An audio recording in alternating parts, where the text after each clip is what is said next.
Јас сум Мифтар Севин, имам 23 години, имам 3 деца, жена, живеам по шатори, по бараци. Цел живот сум тако под моите 10 години. Идам по шишина, по контейнери, собирам хартија, собирам шишина за едно парче леп.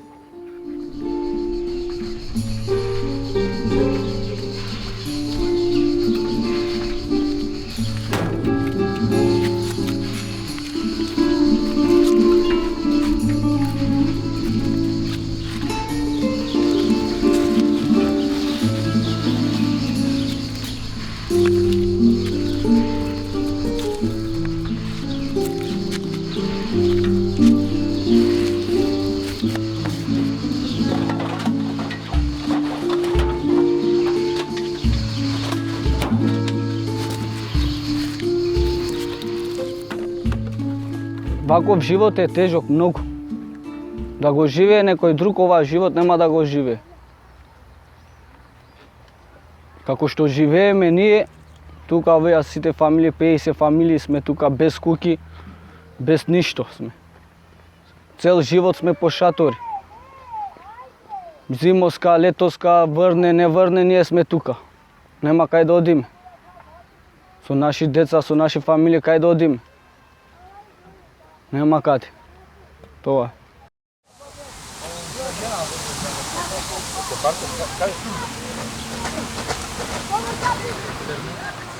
Значи, рециклирањето во Македонија се случува главно врз грбот на неформалните собирачи на отпад, а другиот дел паѓа на бизнис секторот кој што дел од тие суровини нормално прави бизнис на нив. Неформалниот сектор учествува со 80 до 85% од целокупните количини на соодбран отпад од пакување, што значи дека формалниот систем се покажува како неефикасен, неефективен и се уште главно се темели врз работата на неформалните собирачи, кои што на крајот го добиваат само трошките и представуваат една тешка социјална категорија во Македонија, односно маргинализирани граѓани.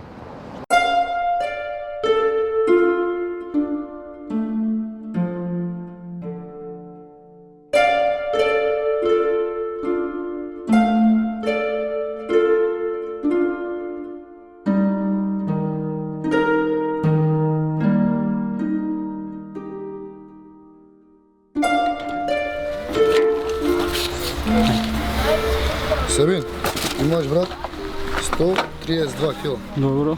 Пута 3. Колку Тоа доаѓа? 4. Не, 3. 3 дена? кај е дигитон, че имаш? Немам. 100 кила ти доаѓа 300 денари. Тука имаш 30 кила пута 3, 390.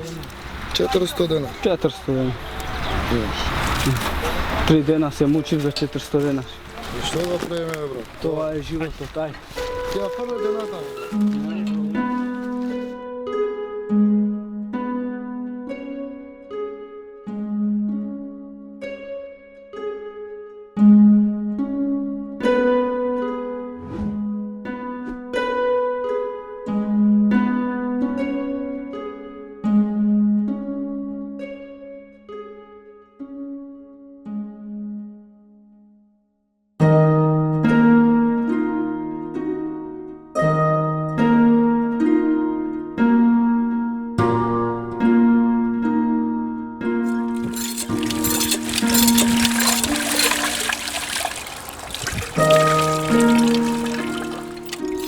За цена они ни даваат цена, што доаѓа да ја купат.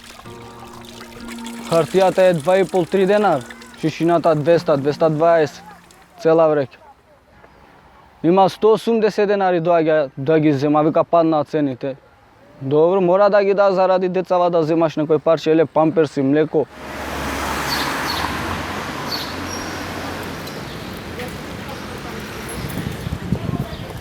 Граѓаните имаат законска обврска да го селектираат отпадот и да го отстранат во соодветен контейнер. Тој отпад селектиран му припаѓа на комуналното претпријатие и тој има обврска понатаму да го предаде на рециклаторите. Никако не сме да заврши на локалните депони.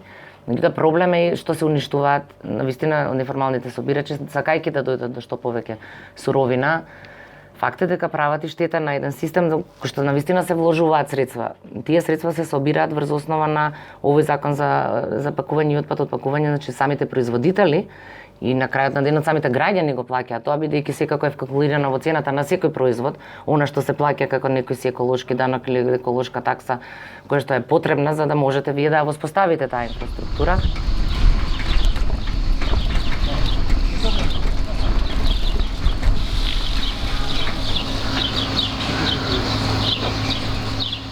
Мора дека да најдеме начин да го решиме проблемот со неформалните собирачи. Ние сакаме да ги вклучиме тие неформални собирачи во системот со управување со отпад, дали во примарна селекција додат по домови, секој во свој район, дали во секундарна кај што ќе го доселектираат и балираат отпадот што го собрале. Сметаме дека со материјалот што го собираат тие неформални собирачи, самата вредност негова, ако му се додаде плюс вредност со некоја доработка, може да зема просечна плата во Македонија, значи не некоја мала плата, туку најмалку просечна плата во Македонија и да бидат пензиски, здравствено осигурани. Бидејќи се покажа со новите европски студии дека на 10.000 тони отпад, а ако имаме предвид дека во Македонија комунален отпад се создава околу 700.000, се отвораат околу 280 работни места, можете да видите колку имаме дополнителен капацитет ние за отворање на нови работни места во Македонија. Ќе одам ке работам, ако има некоја работа за работување, јас сум прв. Што можам да работам. И не одбијам у ВЦ да ме стави да работам, ја ќе работам за моите деца.